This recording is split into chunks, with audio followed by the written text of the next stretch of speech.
Dhaka Capitals স্পষ্ট জানিয়েছে, BPL এর সর্বশেষ আসরে স্পট ফিক্সিং অভিযোগ এখনো প্রমাণিত হয়নি। সম্প্রতি এক গণমাধ্যমে চিত্রনায়ক শাকিব খানের দলসহ আরও 2 ফ্র্যাঞ্চাইজিকে ফিক্সিংয়ে জড়িত বলার খবর প্রকাশিত হলেও ঢাকা ক্যাপিটালসের পক্ষ থেকে বলা হয়েছে, প্রমাণ ছাড়া ম্যানেজমেন্টের উপর দায় চাপানো সম্পূর্ণ অসম্মানজনক। তারা আরও জানিয়েছে, তদন্তে সর্বক্ষণ পূর্ণ সহযোগিতা করছে এবং ভবিষ্যতেও করবে। বিবৃতিতে ঢাকা ক্যাপিটালস উল্লেখ করেছে, স্পট ফিক্সিং মূলত ব্যক্তি পর্যায়ের বিষয়। কোনো ক্রিকেটারের সঙ্গে জড়িত থাকার আগে ফ্র্যাঞ্চাইজির পক্ষ থেকে পূর্বে অবগত থাকার কোনো সুযোগ নেই। তাই অভিযোগের ভিত্তিতে তাদেরকে অভিযুক্ত করা দায়িত্বশীল সাংবাদিকতার পরিপন্থী। বিপিএল এর গত আসরে দল প্রতিযোগিতায় অন্তত 12টি ম্যাচের মধ্যে 9টিতে হেরেছিল।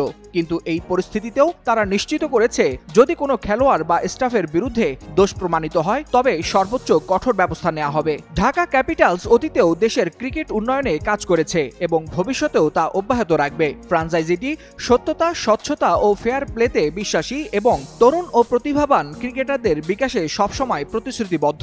তারা আশা প্রকাশ করছে, ভবিষ্যতে ঢাকা ক্যাপিটালস সমর্থকদের বিপিএল শিরোপার আনন্দ উপহার দিতে পারবে।